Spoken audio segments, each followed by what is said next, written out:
seu nome, local e data de nascimento? Meu nome é Hans-Jörg Bleich. Nasci em 23/12/1952, na Alemanha do Sul, numa cidade chamada Pforzheim.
Qual o nome dos seus pais? Erich Otto Bleich e Margarete Hildegard Bleich.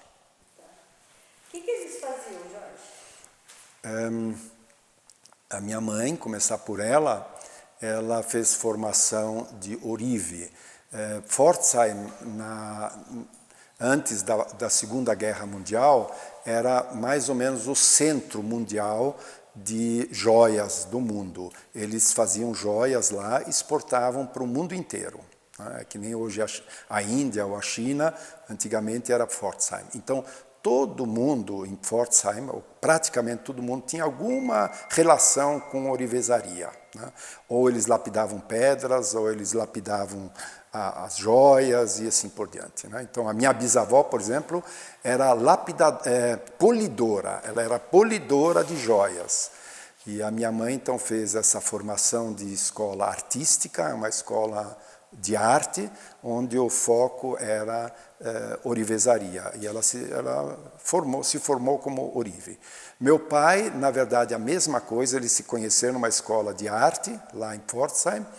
Ele também fez a formação de orive, só que ele tendenciou mais para design, porque ele tinha uma capacidade como artista, e também se especializou um pouco na parte química da galvanoplastia, que é fazer as substâncias se tornar uma cobertura de ouro, de prata ou de platina. Então, ele se especializou um pouco nessas áreas. Mas, fundamentalmente, ele fez a escola de arte e especificamente para a orivesaria.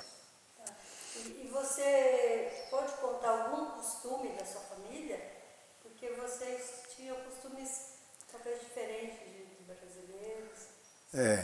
Bom, costumes nossos, meus pais eram assim, bem alemães, num bom e num outro sentido também. Tinha regras bem claras e bem rígidas, não tinha uma coisa, pode ser, talvez, era isso, era aquilo. E meus pais, muito ligados à arte, então sempre meu pai desenhava, ou minha mãe também, enquanto ela tinha tempo ela desenhava, e também exigia de nós, todos nós tínhamos que tocar um instrumento. Então, a minha irmã, falecida, ela tocava flauta transversal, eu tocava violoncelo e meu irmão violino. E todo dia 1 hora de estudar. Não podia falhar. Então, ao ponto de o relógio da cozinha era o marcador, quando eu começava, aí minha mãe olhava no relógio e antes de passar 1 hora eu não podia parar de tocar violoncelo. Só que quando ela ia no banheiro, qualquer coisa, eu mudava como é que chama? O ponteiro para ela voltar. Puxa vida, passou rápido. Então, a gente tinha as nossas formas de de resolver alguns problemas. Acho que eram dos costumes, a gente tinha costumes fortes de festas anuais, Natal era uma coisa muito forte. Meus pais não tinham assim o costume de bebida alcoólica. Em festa, sim, meu pai tomava um vinho, minha mãe não. Acho que é isso. E você sabe a origem dos seus pais?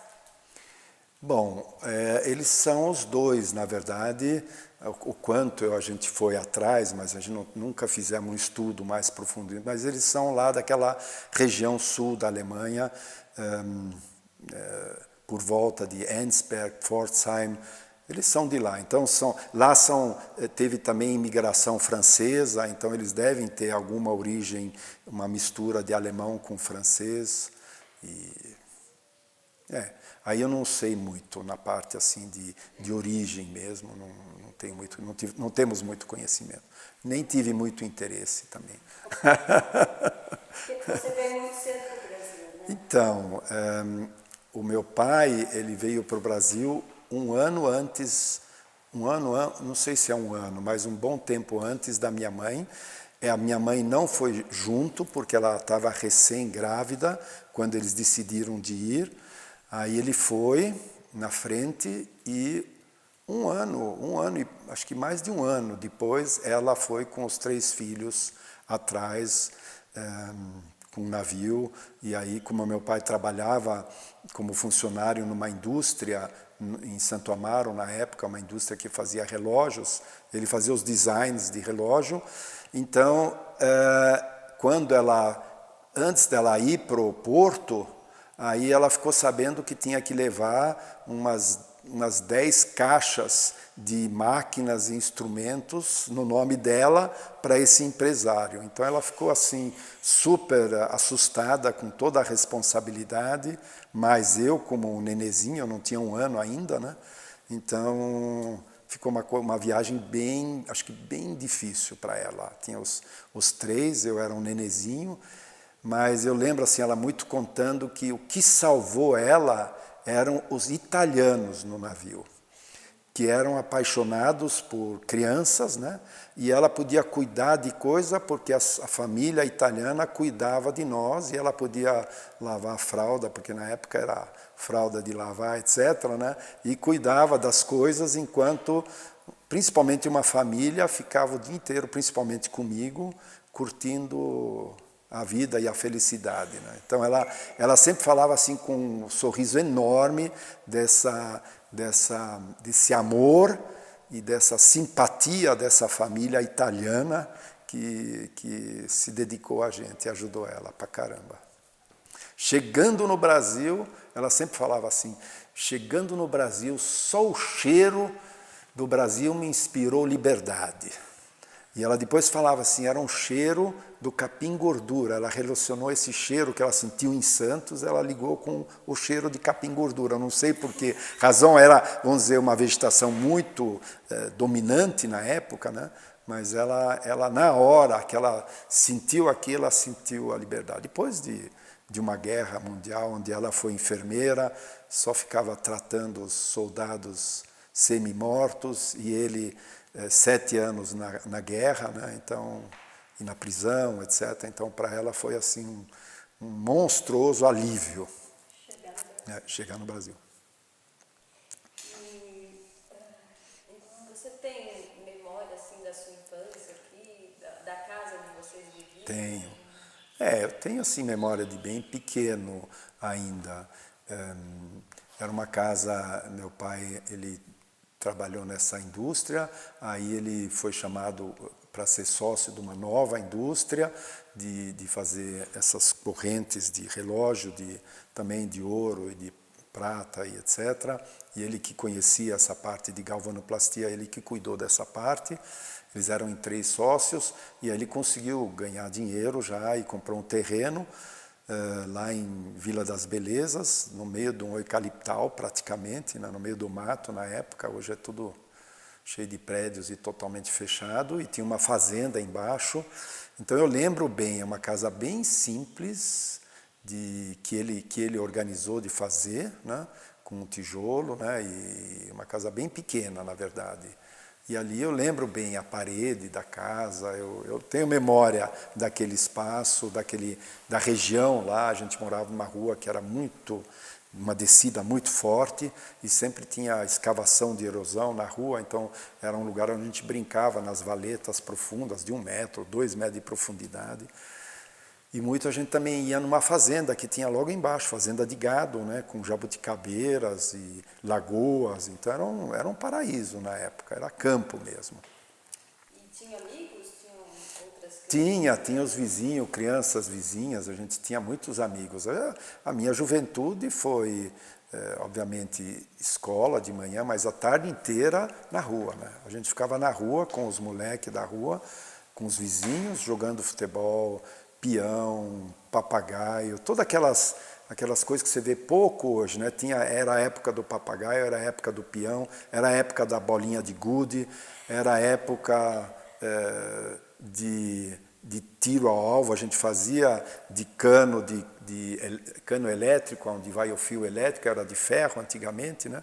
Então a gente fazia pistolas mesmo, com a bombinha pequena, então batata, a gente afiava a ponta, enfiava a batata assim, e colocava a bombinha, acendia e atirava um no outro. Quando acertava, machucava mesmo. Podia até cegar alguém, mas essas eram as nossas brincadeiras, andar no mato, com o vizinho ia caçar todo fim de semana, e a gente não ia caçar, a gente ia junto com ele até o rio Pinheiros, que era um riacho, água transparente, lá na ponte da rodovia Itapecerica, né? Embaixo da ponte lá, tinha esse riacho, e enquanto ele ia caçar com o cachorro, a gente ficava pescando lambari e cará nesse riozinho com água transparente, né?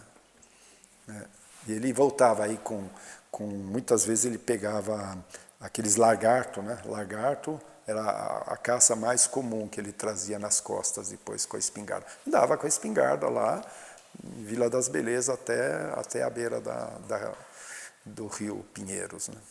E hoje é super diferente, né? Meu Deus, não dá nem para imaginar, a diferença, né? Então é uma coisa, era estrada de terra, a rodovia Itapecerica, né? Era estrada de terra e não tinha ônibus, mas acho que muito pouco ônibus, 1 ou 2 ônibus por dia, era uma coisa assim bem rural. Como eu falei, embaixo, na Baixada, da onde a gente morava, tinha uma fazenda enorme de gado. Todo o Morumbi era uma grande parte desse lado do Morumbi, onde é o shopping hoje, era uma fazenda enorme, com gado de leite, gado holandês. Tinha cheiro de silo em casa, silo de milho, né? Eles faziam silo, né? Então fica aquele cheiro azedo, né? Então é outra. Muito estrangeiro, né? Muito estrangeiro alemão ali. Bom, Santo Amaro é conhecido como a parte de São Paulo dos alemães, né? Também na parte da represa, mas a gente não tinha contato com... Quer dizer, vizinho nosso era um casal alemão, de baixo, né? Mas para o resto não tinha estrangeiros lá na nossa região, não.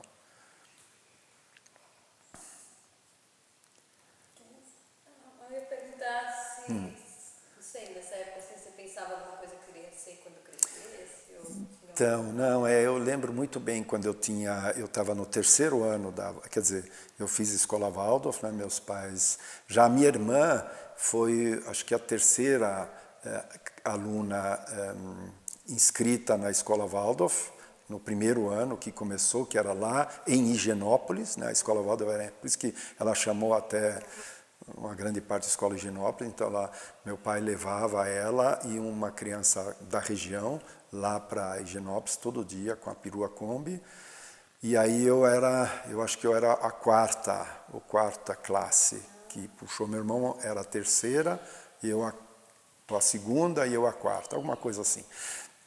Mas aí, quando eu entrei na escola, já tinha recém mudado lá para Santo Amaro, né?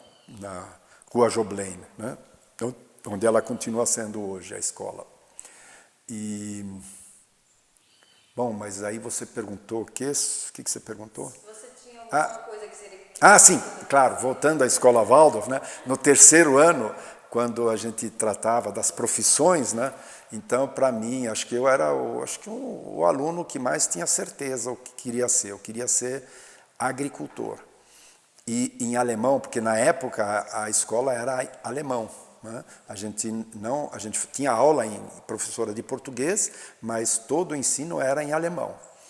E Bauer, que é agricultor em alemão, tem um pouco essa coisa de... É um pouco uma expressão de um cara um pouco simples.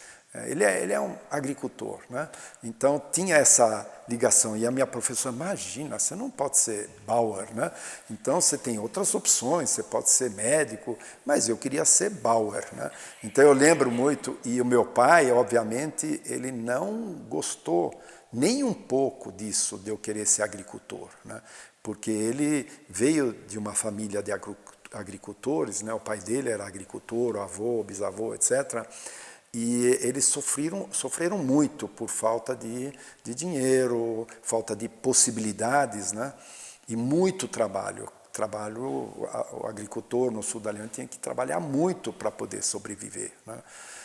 E aí eu lembro que ele até se ofendia quando eu falava que eu queria ser agricultor, né?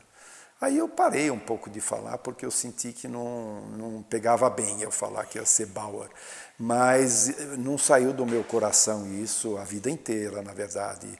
E até pendia um pouco de tanta pressão, né, ou de tendência, que isso era uma coisa muito para gente ignorante. Aí, quando eu estava no segundo grau, aí eu falei que eu ia ser médico, né? Porque meu irmão também ia ser médico, então também ia ser médico. Mas era uma mentira bruta, né? Nunca quis ser médico. Mas aí a minha professora insistiu de eu fazer advocacia, porque eu tinha assim muito interesse pelo que é justo e que é correto. Então eu li alguns livros. E tinha assim uma forte ideologia do que é certo e do que é errado. Então ela falou, você tem que fazer advocacia.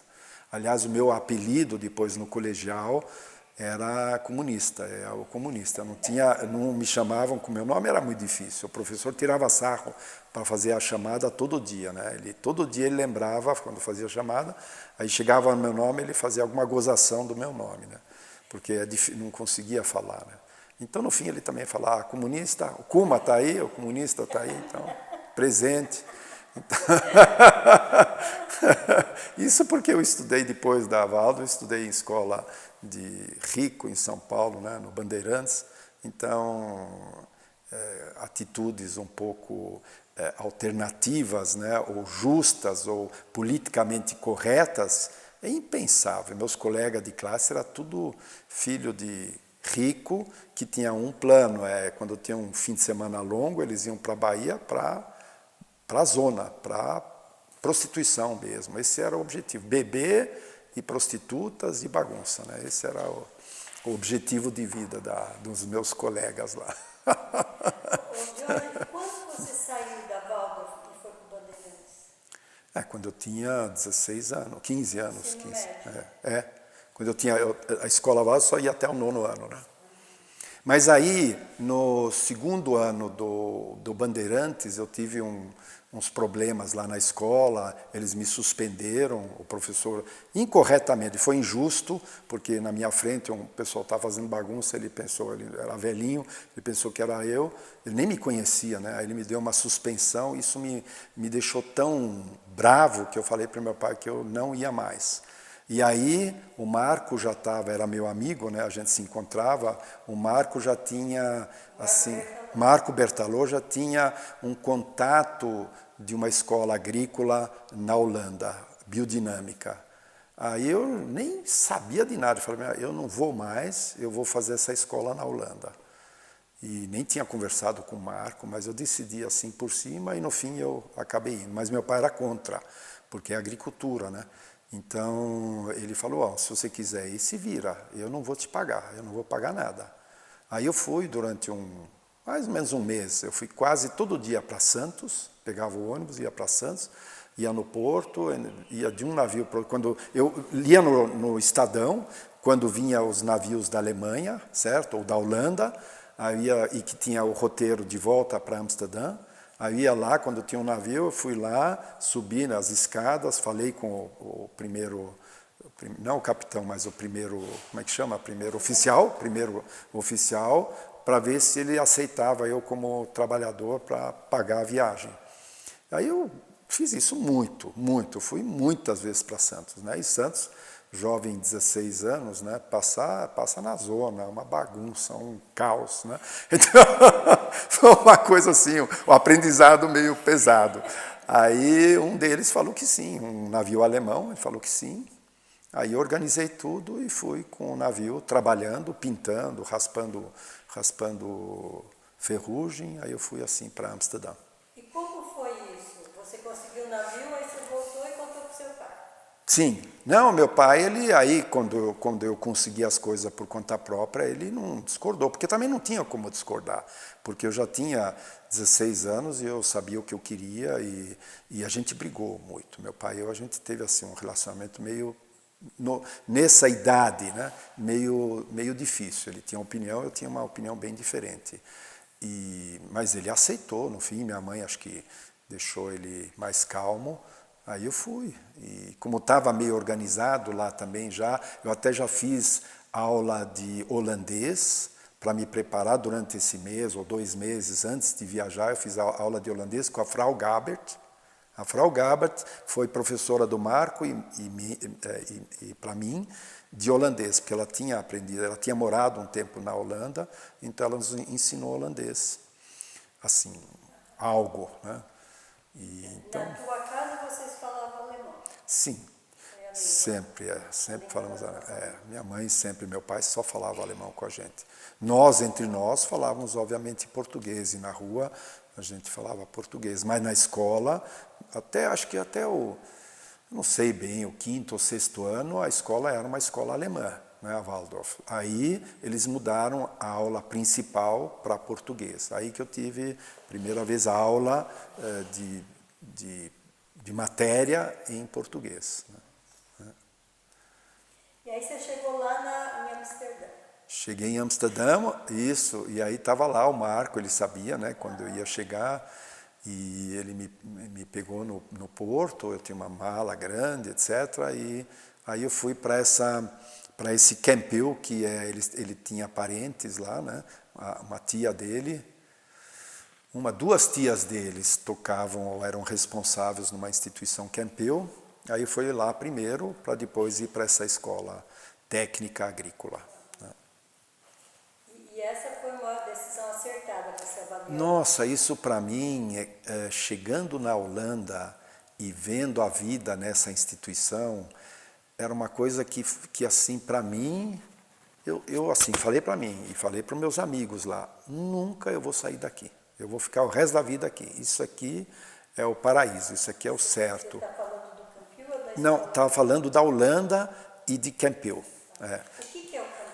Campbell é uma instituição antroposófica de pedagogia curativa que tinha uma estrutura administrativa e econômica se esforçando de trabalhar em trimembração. Tá? Então era uma alternativa assim impressionante. Né? Não eram funcionários, mas eram tudo parceiros, né?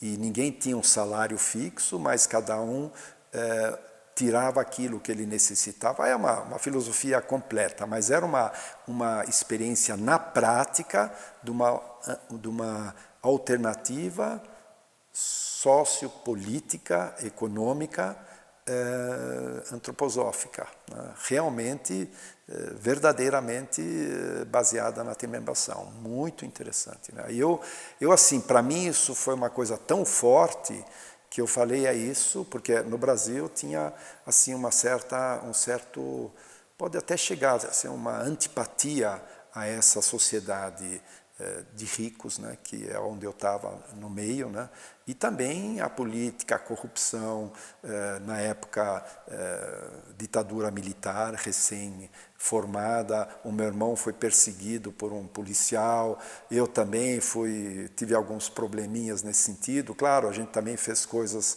participou em demonstração, com 16 anos, joguei bolinha na rua quando vinha os cavaleiros com cacetete, e adorava os cavaleiros cair no chão e os policiais também, né?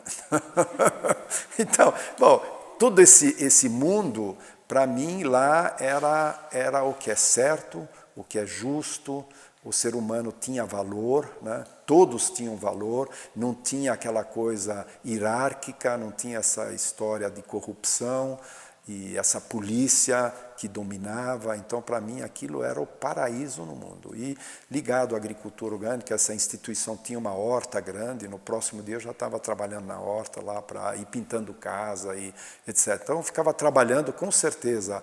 Do dia seguinte que eu cheguei, 10, 12 horas, ajudando eles a fazer todo tipo de coisa. Então, isso para mim, a ida para a Holanda e essa vivência de Camp Hill direcionou a minha vida, na verdade. E aí depois você foi para a escola agrícola? Aí eu fui para a escola agrícola Na Holanda? na Holanda. Mas depois eu voltei para Camp Hill. Aí eu eu fiz a formação de pedagogia curativa em Camp Hill. Eu fiz 2 anos na Holanda e 1 ano na Escócia, né, dessa formação. Então, na verdade... E quanto tempo você ficou lá? Ao todo eu fiquei quase 5 anos. E como é que foi voltar para o Brasil? Para mim, a volta ao Brasil, de novo, foi uma coisa maravilhosa, né? Porque quem é do Brasil sempre fica com saudades do Brasil. Então, tinha aquele primeiro instante, né, de achar que aquilo é o ideal, mas eu queria realizar algo no Brasil, né? Eu achei que tudo que eu tinha aprendido na Europa, eu tinha que fazer algo semelhante. Eu queria montar, mas isso era assim super claro, e já depois de 1 ano lá na Holanda, já ajudei a montar um grupo, a gente montou um grupo de jovens para vir para o Brasil. Isso já era bem claro, mostrava slides do Brasil, tinha levado um monte de slides, contava histórias do Brasil. Então isso continuou, depois esse grupo, formamos um grupo, na verdade, para fazer uma iniciativa no Brasil, agrícola e social. Isso era bem claro. O que a gente não sabia na parte social, agrícola era biodinâmica. E aí esse grupo foi junto para a Escócia, no último ano de formação, eu, o último ano, e a outra menina também, mas a Ana Maria, por exemplo, ela estava no 2º ano de formação. Fomos juntos para ficar em grupo, para continuar trabalhando, preparando para vir para o Brasil. Então, isso para mim foi o que direcionou, inclusive, o que deu o conteúdo e o background, né, aquilo que está atrás do nosso trabalho aqui na Demétria. Isso que estava atrás. Mas aí você saiu da Europa e veio direto? Veio direto para a Demétria. Direto, porque o Marco fazia parte desse grupo, só que os últimos 2 anos ele não estava junto com a gente. Ele fez um estágio numa fazenda na Suíça e depois ele foi para Dornach, participou nos trabalhos lá. Mas ele fazia, obviamente, parte, né? E ele foi antes para o Brasil, e aí o Pedro Schmidt, ele já sabia que nós estávamos aqui, e sabíamos que nós tínhamos esse plano, aí ele falou com o Marco, e aí o Marco, pediram para o Marco achar uma propriedade, e aí o Marco me ligou, ou escreveu, né? Na época era carta, né? Olha, vem aqui comprar uma fazenda, vamos começar. Aí eu vim. E essa fazenda foi comprada como? A Demétria? Bom, na verdade foi comprada em 2 partes. Primeiro compraram essa parte daqui, onde está a escola, até o riozinho da Lagoa do Meio, né? E aí estava à venda, depois de meio ano mais ou menos, estava à venda a parte de trás, onde tinha o cafezal e onde morava o seu Paulo Rosa. O seu Paulo Rosa morava lá, né? Ele era dono, eles eram 2 sócios, dois proprietários da outra parte. Aí a ABT, ainda não era a ABT, o Pedro, o Joaquim, mas muito forte, acho que tem que ficar bem claro, esse impulso da Demétria, de comprar a terra da Demétria, era mais impulso do Joaquim do que do Pedro. Tá? O Joaquim que fez a compra, que organizou, cedeu um motorista para o Marco, para o motorista procurar a fazenda, era o Joaquim que centralizava isso. E a decisão da segunda compra também foi o Joaquim, né, que comprou. Então, aí foi comprado em 2 etapas, né, a Demétria. Aí vocês vieram? A gente veio, quer dizer, eu vim, né? Porque depois de eu vir, então estava o Marco e eu, aí veio também o Rubens Salles, mas o Marco convidou o Rubens Salles de São Paulo, porque ele estava também interessado nesse projeto.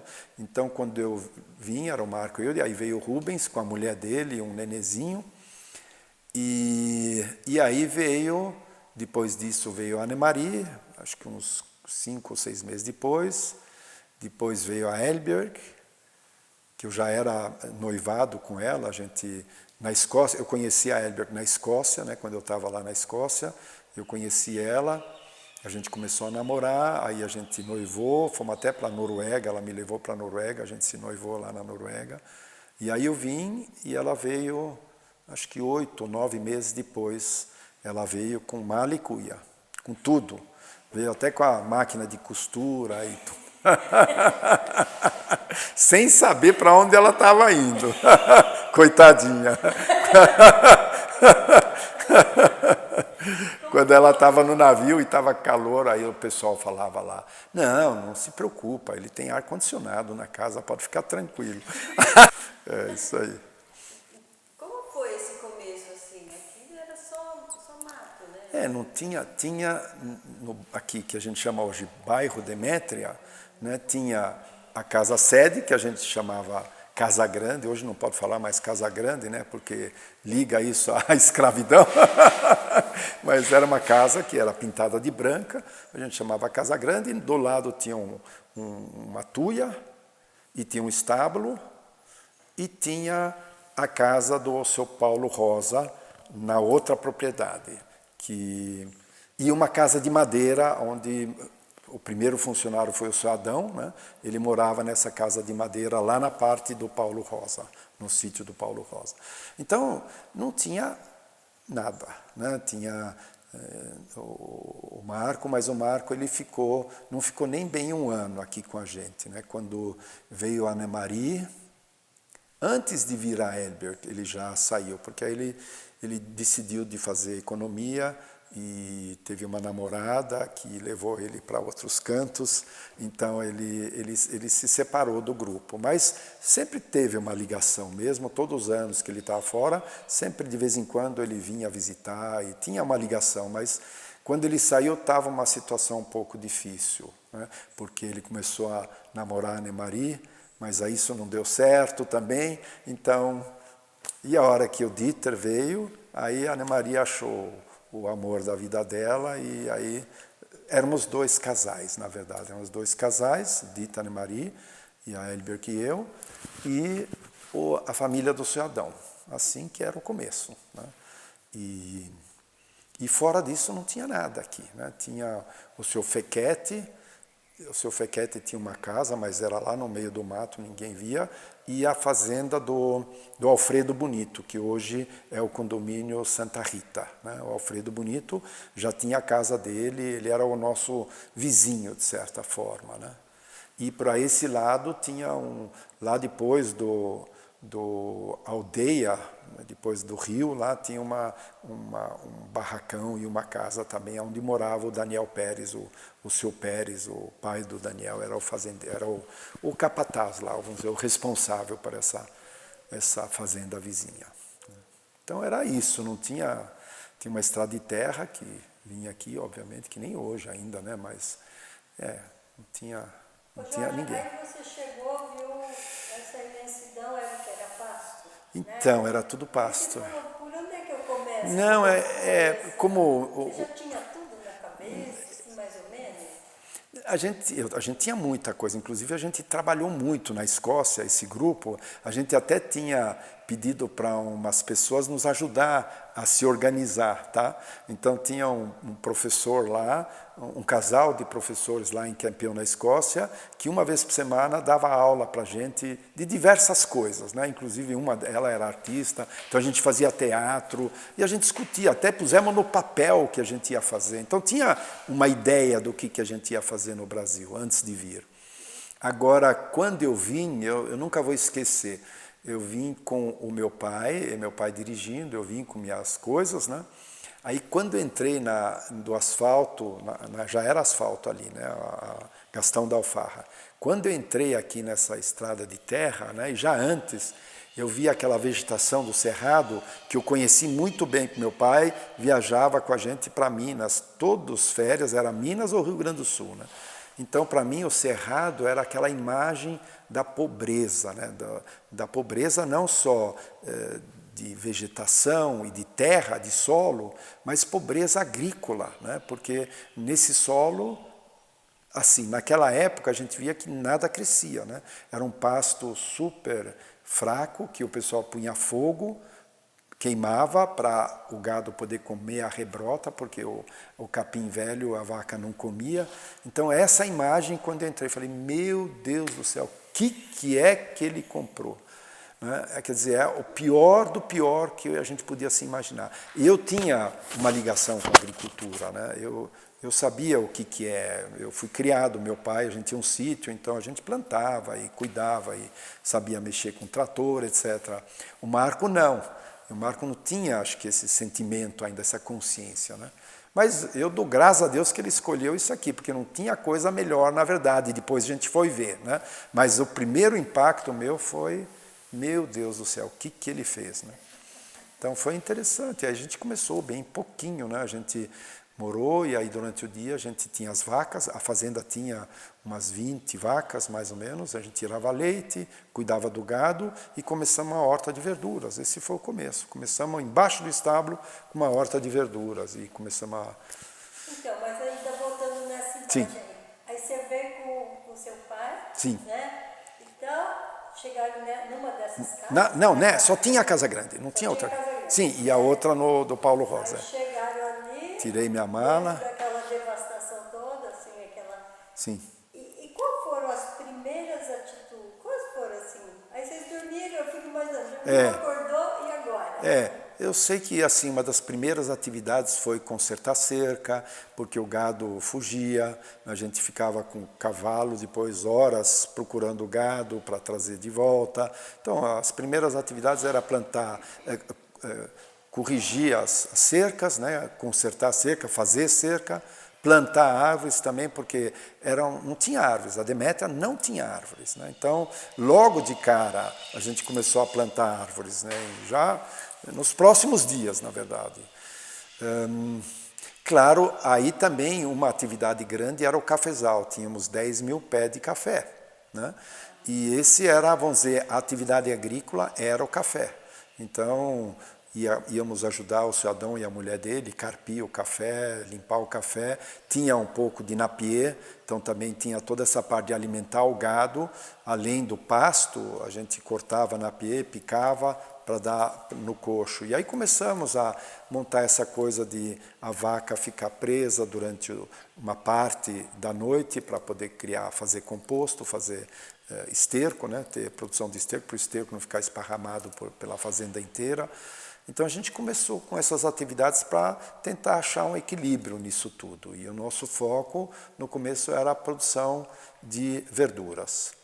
Mas logo no começo já veio o diretor da Veleda, né, o Sr. Müller, e falou, pô, mas vocês podiam plantar algumas ervas que eu estou importando isso da Alemanha. Aí eu lembro porque eu trouxe, quando eu voltei da Escócia, eu trouxe comigo mudas, todas as mudas de preparado, você não acredita, hoje é impensável isso, em potezinhos de argila, né? Eu trouxe menta, que não é de preparado, mas eu trouxe a valeriana, camomila, semente, mudas de valeriana, mudas de menta, um monte de plantas medicinais, porque eu já tinha, e também as plantas, mil folhas, etc., e semente dos preparados biodinâmicos. Mas o meu interesse já na Europa, porque antes de ir para a Escócia, eu fiz um ano, eu administrei uma fazenda no norte da Inglaterra. Entre o segundo e o terceiro ano da pedagogia, me pediram para administrar uma fazenda num Instituto Campbell de adultos, em Bottom Village, que chama, é bem no norte da Inglaterra, perto de uma cidade Whitby, que é uma cidade do mar, né, no Porto Whitby. E lá eu já tinha uma ligação forte com o cultivo de medicinais, que tinha algum cultivo de medicinais lá. Então eu sempre, desde sempre, eu tinha um certo interesse. Meu pai queria que eu fosse fazer medicina, não quis estudar, mas eu sempre estudei um pouco a medicina também. Homeopatia para mim era uma coisa assim, uma atração forte. Então a fazenda entrou nessa cultivo das ervas. Verduras, depois ervas, e essa atividade de ervas ela cresceu rápido porque era assim, a maior estabilidade econômica para nós era essas ervas, né? Claro, tinha a receita do leite. Esse leite no começo a gente levava no laticínio em Botucatu, levávamos com uma perua Kombi, que a Giroflex doou para nós, essa Kombi. Então a gente levava esse leite todo dia para Botucatu, mas o dono do laticínio era uma pessoa assim, bem simples, né? E eu lembro muito bem, vendo os produtores despejavam o leite no filtro lá, né, numa peneira, e aí vi lambari pulando, né? Quer dizer, as pessoas jogavam água, né? Então pegava a água do rio, misturava com leite para dar mais. E aí, com o tempo, a gente começou a fazer algo do leite, para não levar lá. Então a gente começou a fazer queijo, bem pouco, mas...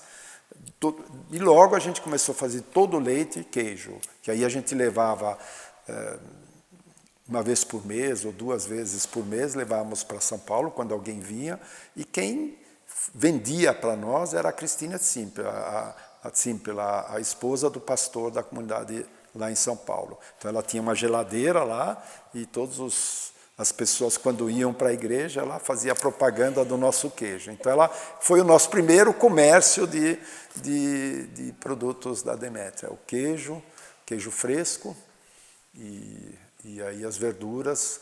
A gente começou aí também, quando começou a aumentar as verduras, a gente pegava essa Kombi e levava para São Paulo. Bom, aí vai longe, né? E foram quantos anos? Eu administrei a Demétria durante 24 anos. 24 anos. Do começo até... E quando eu saí, né, na verdade, eu tinha um acordo com minha esposa quando ela veio para cá, a gente casou aqui, né? E a gente tinha um acordo, não assinado nem escrito, mas de fato, de que a gente ia ficar 10 anos no Brasil e aí 2 ou 3 anos na Noruega, né? Porque ela achou muito difícil morar aqui no começo, porque ela não tinha uma iniciativa, uma atividade. Claro, ela tinha os filhos, né? Vinha um atrás do outro, né? Então ela não... muitas vezes ela sofria muito de estar aqui, né? E aí esses 10 anos viraram 24.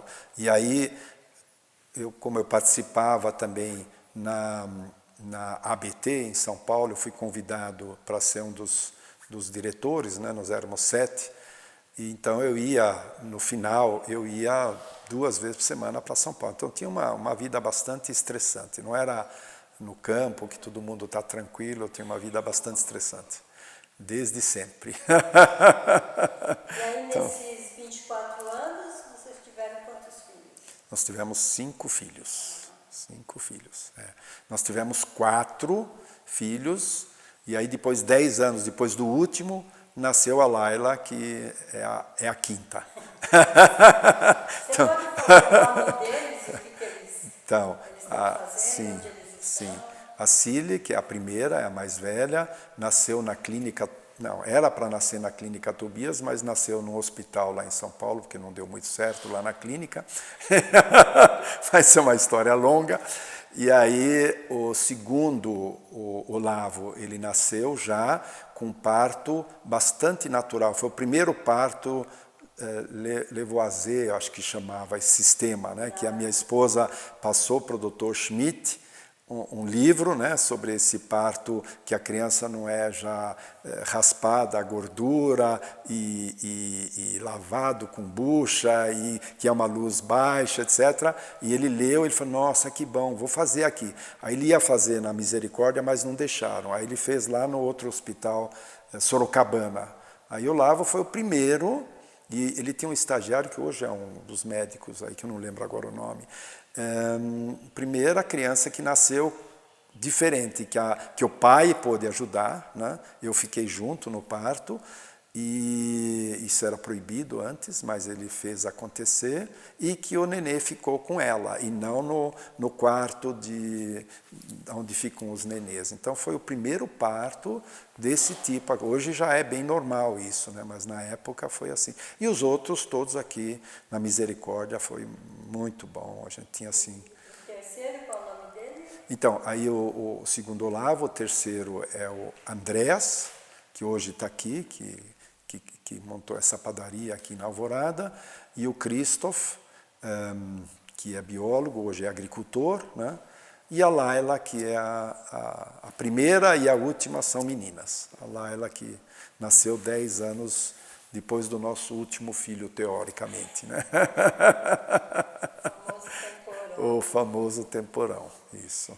E Jorge, a tua família, dos teus pais, Sim. e a tua família direta também, sempre teve envolvimento, proximidade com a antroposofia, né? Na verdade, meu pai conhecia a antroposofia aqui no Brasil. A minha mãe tinha amigas e tinha uma professora dela que tinha uma ligação com a antroposofia. Então ela tinha um pouco desse conhecimento, mas na verdade meu pai conheceu a antroposofia aqui no Brasil, né? A minha mãe tinha um pouco isso antes.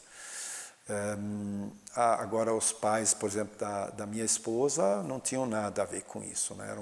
O pai da Elber, que era professor, diretor de uma escola, e a mãe era dona de casa, né? Como a minha mãe também era dona de casa. Ela acabou não continuando a profissão dela de Orive, nem de designer. Ela se dedicou 100% ao marido e aos filhos.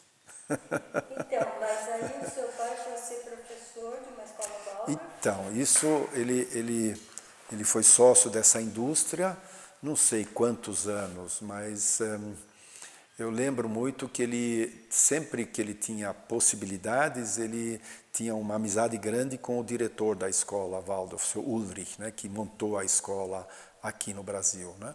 Eles tinham muita amizade, viajavam juntos, e os dois eram artistas. O Ulrich também pintava e meu pai. Então eles iam passear, viajar e pintavam juntos, se encontravam muito. E esse Ulrich, ele falou para o meu pai: você está desperdiçando a sua vida, você tem que ser professor, para de mexer. Porque meu pai, quando estava nessa indústria, ele no fundo também ele tinha um impulso muito socialista, meu pai. E ele tinha ódio, na verdade, dessa estrutura empresarial, onde tem 3 donos que tentam, e ele era um dos 3, né? Então tinham 2 outros que tentam tirar o máximo de vantagem e pagar o mínimo para os colaboradores. Eu lembro muito, ele ganhou, foi uma empresa de grande sucesso, e ele tinha assim uma coisa, ele achava isso muito difícil. E aí chegou um dia que ele decidiu: eu vou vender a minha parte da indústria, e é o que ele fez, e foi para fazer o seminário em Stuttgart de pedagogia Waldorf. Mas isso por causa desse Ulrich, que fez a cabeça dele, né? E quando ele estava na indústria, ele sempre estava doente, sempre ele tinha problema de saúde, um monte de coisas, né? Aí, quando ele fez o seminário e virou professor, ele nunca mais ficou doente, né? Ele estava feliz da vida e trabalhava muito. Ele era um workaholic, né? Ele trabalhava, ele ficava o dia todo dando aula e à noite dava aula para os professores e para os pais e assim por diante. Então, E morreu com? 92, se eu não me engano. Acho que é 92. Então, teve uma vida... Então, e aí o seu pai, ele, além de artista plástico, ele era um colecionador de minerais também. Também. Aí a gente entra nessa ligação dele mais direta com os minerais, né? Na verdade, meu pai, ele tinha assim algumas coisas de colecionar, né? Porque antes de minerar, quer dizer, sempre ele tem essa, por ser ourive, ele tinha ligação com pedras, são sempre pedras, era uma atração. Mas antes disso virar tão forte, ele virou um fanático colecionador de orquídeas. Então ele tinha um orquidiário monstruoso em casa, né? E muitos fins de semana ele saía lá para a Serra do Mar, junto com uma outra pessoa, eles iam caçar raridades de orquídeas no meio do mato. Então eles passavam o dia caçando, e ele tinha o olfato muito desenvolvido, então ele cheirava quando tinha uma flor de orquídea. Então, ele se dedicou também profissionalmente, né? Ele assim, estudou o cultivo de orquídeas, né? E depois disso, acho que faltou tempo, quando ele virou professor, acabou essas orquídeas, aí ele se dedicou só às pedras, né? E aí ele também, mas ele tinha essa coisa também, não só de colecionar, mas ele estudava também. Então, muitas vezes à noite ele ficava lendo livro de geologia, né? E ficava estudando para ele saber tudo, né? Que ele tinha que saber tudo também. Não era só pedra bonita, etc. Tinha que saber de onde vem, porque é isso, qual é a substância dessa pedra e assim por diante. Ele estudava muito, meu pai, sempre. Desde pequeno, lá na sua casa na Vila das Belezas, vocês estavam já rodeados de... Tem algumas pedras aqui que estavam na mesa lá. A gente tinha a mesa onde a gente almoçava e tomava café e jantar, e atrás tinha como é que se diz? Uma coisa para guardar pratos, etc., né? De coisas mais chiques, assim, prato para festa, etc. E em cima disso era coberto com pedra, e várias pedras que estão aqui estavam lá. Eu lembro muito bem essas pedras. Então, também, fim de semana, a gente ia lá no Monte Azul, né? Ali, não, Monte Azul não, o que eu estava falando? Lá não, ali na frente mesmo, onde de mar, ai meu Deus. Bom, depois dessa fazenda, no Morumbi, desculpa, eu não vi o nome, no Morumbi tinha uma pedreira lá. Então, muitas vezes tinha um pouco de turmalina preta. Então, muitas vezes no fim de semana a gente ia passear, a gente tinha um cachorro grande, né, um pastor alemão, e tinha um carrinho que amarrava no cachorro, e o cachorro levava esse carrinho de alumínio que eles trouxeram da Alemanha, né, com rodas de bicicleta, assim, bem grande. Aí punha todas as coisas para a gente comer lá, etc., e passava o dia nessa pedreira com martelo procurando essas turmalinas pretas, né? Então, desde criança... Sim, claro. E lá em Vila das Belezas, nas ruas também tinha alguns lugares que tinha turmalina preta, e também tinha uns cristalzinhos muito bonitinhos, muito bonitos. Infelizmente não sobrou nenhum deles, mas a gente... Veio aqui outro dia um colecionador que mora na Vila das Belezas. Ah, é? Um grande colecionador de joia. E eu contei essa história do seu pai, e ele falou que ele tem na casa dele pequenos geodos, que ele até quer doar para o museu. Olha, que é lá na Vila das Belezas. E Jorge, como que isso evoluiu para você? Como é que você foi criando essa relação com esses minerais? Né? Na verdade, eu sempre tive, porque estava vivendo com ele, né? Mas a minha relação com os minerais não era tão forte quanto o dele, longe dele, né? E eu ajudava ele, né? Quando no final ele estava com muita coisa para fazer, eu fiz algumas viagens de compra para ele. Eu fui duas vezes para Minas fazer compra por ele me dava o endereço, o nome das pessoas. Aí eu fiz as compras, também fui 2 vezes para o Rio Grande do Sul fazer compra para ele, né? Que ele exportava para a Alemanha, principalmente, né? Então, nesse sentido, eu tinha uma relação, porque a minha relação com pedra era mais nessa parte comercial, gozado, né? E não tanto essa coisa que ele tinha uma febre por pedras, né? Eu não tinha essa. A minha febre era por agricultura mesmo, então não desenvolvi da mesma forma, mas eu gostava, ainda gosto, adoro pedras, mas não é a mesma coisa do que E meu irmão também. Esse comércio era para quê? Então, esse comércio ele montou para mandar pedras para as escolas Waldorf, várias escolas Waldorf na Europa, não só na Alemanha, e nos bazares eles vendiam essas pedras e ou tudo ou metade desse resultado que isso gerava, metade para algumas escolas eles ficavam com a metade e a outra metade mandavam para o Brasil. Mas muitas escolas mandavam tudo, toda a receita, pagavam as pedras e toda a receita eles mandavam, pagando os custos, eles mandavam para o Brasil.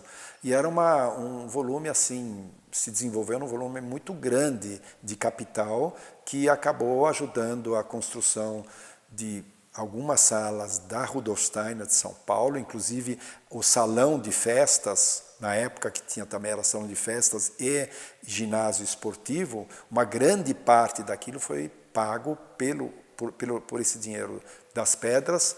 Aqui várias salas de aula e a manutenção dessa escola, não só construção, mas quando a escola estava com dificuldades econômicas, o dinheiro das pedras manteve a escola por um bom tempo também, economicamente, a diferença. Né? E também na Argentina, no Chile. Então, até hoje, quando eu fui num evento no Chile, eles estavam falando que essa sala de aula foi o seu dinheiro das pedras do seu Blay que pagou. Então, no Peru também, então, Peru, Argentina, Chile. E, provavelmente ainda há outros países, isso eu não sei. Mas, quer dizer que ele nunca usou esse comércio de pedras para ele? Nunca. Era uma coisa, ele era bom de comércio, desde que nós estávamos na escola Waldorf, lá em São Paulo, ele fazia, no bazar da escola Waldorf, ele fazia uma venda de pedras.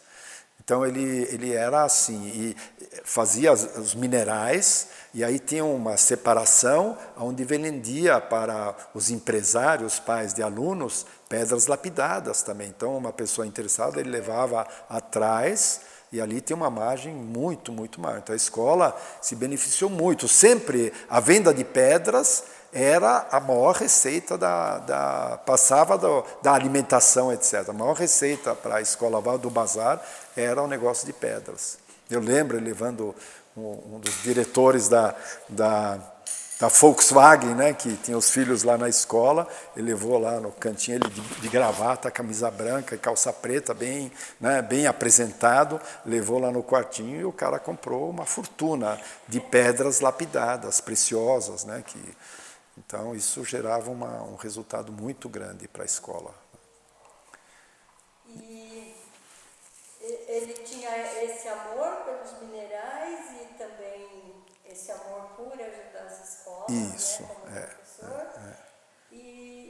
Mas ele foi guardando, ele foi colecionando com a intenção de poder mostrar essas belezas também, né? Ele foi muito organizador, né? Ele entusiasmava um professor numa escola, falou, gente, vocês têm que vender pedras aqui no bazar, né? Eu posso trazer para vocês as pedras, e aí vocês ajudam as escolas Waldorf na América do Sul.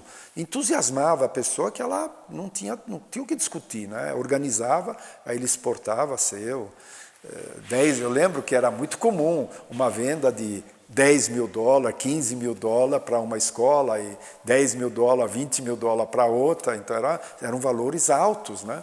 Isso vendia tudo, né? Vendia muito bem, era uma febre na época, nos anos 80, 90, isso era uma coisa que vendia muito. E paralelamente, todos os anos, paralelo a isso, nas nossas viagens de férias, a gente ia para o sul ou para Minas, quando ele achava uma coisa extraordinária, ele comprava e guardava e punha em caixa, Mas muitas vezes também ele tirava aquilo que ele tinha guardado e mandava também uma parte para uma escola que estava precisando, não tinha os quartos, ele pegou os quartos. Então, isso saía e entrava nas caixas, né? Então não era uma coisa assim. Só nos últimos anos que aí ele não mexia mais lá, né? Então aquilo que estava nas caixas ele não mexia, não vendia, não repassava também. Então isso que criou esse museu, né?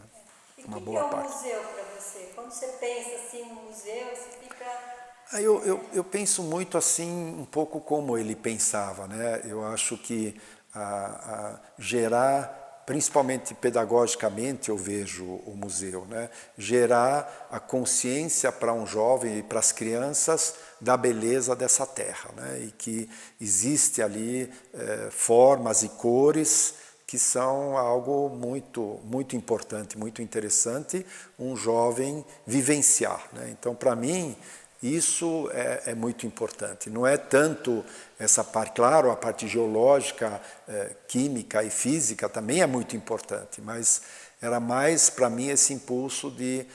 por isso que eu também achei, incentivei ele, que fosse na escola, né?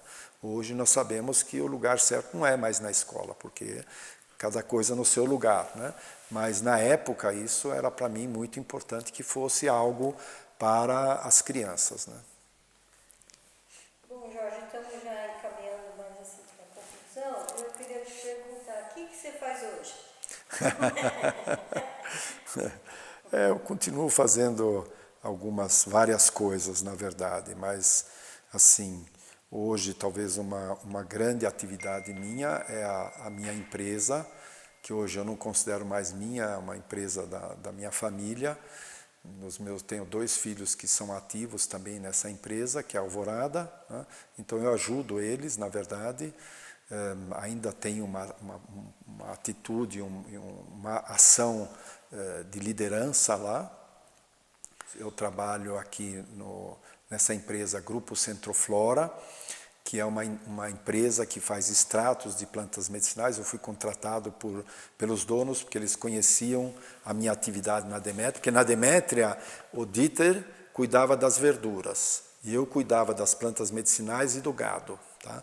Então a gente tinha uma divisão bem clara, quem fazia o quê.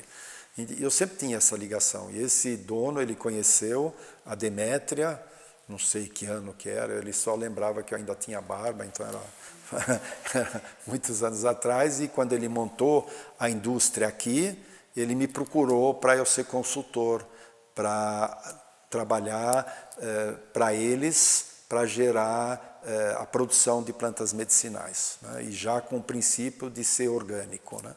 Então eu comecei como consultor, tornei gestor, depois gerente, e até hoje eu trabalho para essa empresa, que não é mais só Centroflora, é Givaudan e Centroflora. Eu trabalho para as 2 empresas como consultor de produção de ervas e medicinais. Acabei de chegar do Sul agora, em 3 dias de trabalho lá. Acompanhei, eu adoro isso, né? Adoro não só a questão das plantas medicinais, mas de trabalhar e incentivar pequenos produtores, porque todos os parceiros são de agricultura familiar e são pessoas, onde tem cultura agrícola, são pessoas fantásticas, né? Então, eu gosto muito disso e continuo trabalhando, porque gosto. E além disso, tenho ainda uns sonhos que nem o Fênix, né? Que é uma coisa que acabei assumindo na época. Pedi para a Milene me ajudar, porque essa foi a sequência. E aí a gente deu uma reformulada nesse projeto, porque ele estava a ponto de morrer, de acabar, né? Porque é um projeto que já tem uma certa idade aqui na Demétria, e demos uma renovada nisso. Agora o Fênix tem uma área que ela arrenda e tem um prazo longo, um contrato longo, tem uma construção e tem funcionários, e virou uma instituição de verdade, né? Então isso. O que é o Fênix?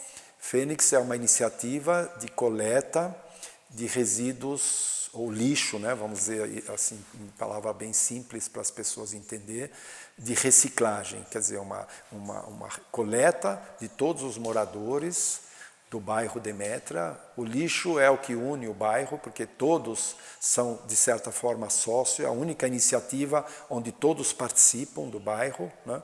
Então, esse é coletado, e lá nessa construção, que só tem 1 ano ou 2 anos de idade, é feito, tem pessoas, são funcionários que fazem a separação, e aí esse material separado é vendido para ser reciclado, né? Então, isso é um projeto assim que eu acho que é muito, muito importante e muito central. Além disso, ainda ajuda um pouco na Associação Cambará. Existe uma Associação Cambará aqui, que era proprietária do Sítio Bahia, hoje ainda é proprietária de uma parte do Sítio Bahia, e ela ajuda a gerar diferentes iniciativas, como ela ajudou a viabilizar a Casa Somé no último tempo, obviamente a Bioloja também faz parte disso, o Seminário Itamorés, e agora a compra do laticínio, né, que vai virar a nova sede do Magma, não do MUMA, mas do Magma. E já está ocorrendo assim coisas novas lá, uma oficina de ferragem, né, que chama? Como? Ferraria. Ferraria, isso, uma iniciativa de ferraria, e a coisa tá crescendo. Além disso, a Cambará comprou um sítio de 30 hectares, que hoje está sendo cultivado por quatro agricultores biodinâmicos aqui do bairro, né? Então, essa é mais uma atividade que eu faço bastante também, cuido bastante. E para finalizar, Jorge, como é que foi contar essa história? É gostoso também contar um pouco o que a gente é, o que a gente fez, o que a gente acredita. Então, eu gostei de contar a história. Muito obrigada. Não sou de fazer palestras. Histórias eu sei contar, palestra eu não sei dar, mas histórias eu sei contar. Foi muito bom ouvir também. Obrigada. Imagina, foi um prazer.